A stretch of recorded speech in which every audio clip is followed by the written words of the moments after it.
Olá pessoal, meu nome é Marco Prates e sejam bem-vindos de volta ao The Botafogo Way. Você sabia que o Botafogo já enfrentou seleções asiáticas? E que uma delas jogou no Mundial de 2022 e ainda surpreendeu duas potências do futebol? Inspirada em Copas do Mundo, esse episódio da série Fatos Gloriosos vai contar tudo sobre isso. E se isso também é do seu interesse, inscreva-se no canal, ative o sininho para não perder nenhuma notificação e bota fogo no botão de like. E vamos ao vídeo.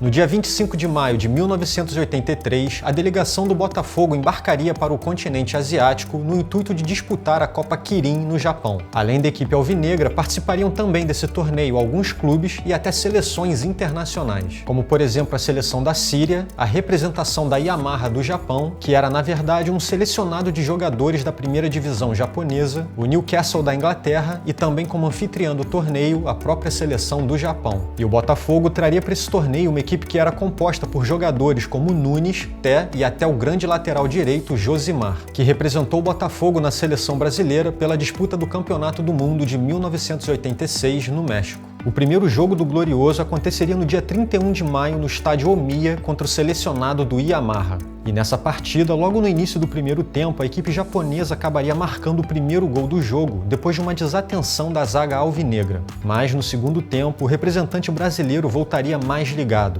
e começaria a impor uma grande pressão sobre o adversário asiático, que por sua vez se perdia na defesa e encontrava muitas dificuldades em conter os atacantes alvinegros. E depois de uma jogada iniciada por Josimar pela direita, Nunes aproveitaria a sobra de uma bola rebatida na trave e empurraria para dentro do gol, marcando o primeiro gol do Botafogo na competição e fazendo com que a partida terminasse empatada em 1-1. Logo em seguida, no dia 2 de junho, o Botafogo iria até o estádio Chuo, onde enfrentaria a seleção da Síria. E infelizmente nessa partida, o alvinegro conheceria sua única derrota no torneio depois do jogo terminar com um placar de 1-0 para os sírios. Então, no dia 5 de junho de 1983, no Estádio Nacional de Tóquio, o pressionado Botafogo se preparava para entrar em campo mais uma vez, logo contra a anfitriã do torneio, a seleção do Japão. E nessa partida, a equipe alvinegra voltaria a demonstrar um bom futebol, dominando completamente a seleção nipônica desde o início do jogo, o que faria com que o Botafogo acabasse vencendo a partida com um placar de 3-1, contando com um gol de Té e 2 de Nunes, e fazendo dessa a primeira vez na história em que o Botafogo derrotaria uma seleção asiática. Porém, no dia 7 de junho de 1983, o Botafogo ainda teria de enfrentar a equipe do Newcastle da Inglaterra em sua última partida na competição. E já que os dois clubes estavam empatados em pontos na tabela, essa partida era considerada praticamente uma final. Mas, infelizmente,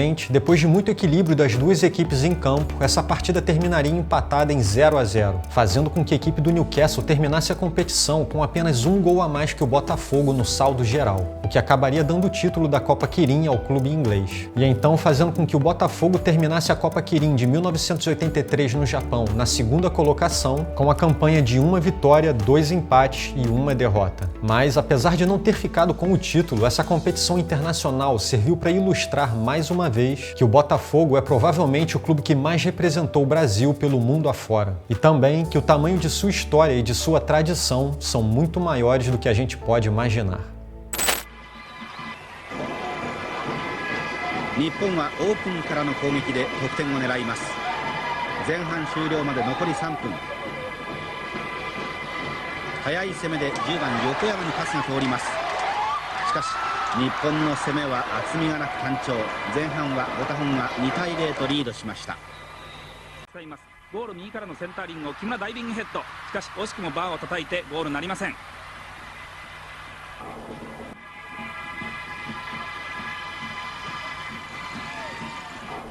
逆に16分、ボタフォンが逆襲からチャンスを使います。右サイドからのセンターリングをエースのヌネスが決めて1対0、ボタフォンが先行しました。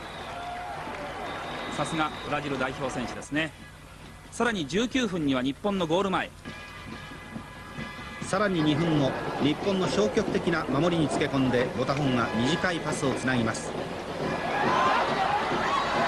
ここで日本4番の菅又が足を引っ掛けます。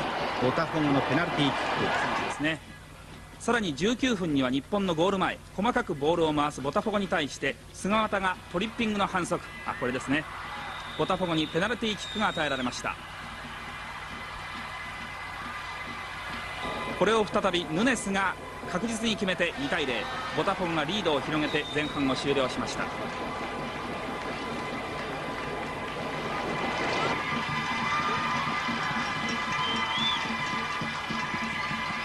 ハーフタイム、森監督に開き直っていけと指示された日本ですが、後半に入ってもプレーに思い切りがありません。31分、日本のディフェンスが上がった逆をついて6番セルジーニョドリブル、右いっぱいからゴール前、11番手がヘディング、3点目。日本中途半端なプレーを突かれました。このセンターリングをゴール前、手が強烈なヘディングシュート、1点追加して3対0と勝負を決めました。そして34分、日本左からのコーナーキック。日本もコーナーキックから原のヘディングシュートで1点を返しましたが、結局3対1、日本はいいところなく敗れてしまいました。高い球でゴールの右、いいところなく敗れてしまいました。なお日本は7日の最終戦でシリア代表と対戦します。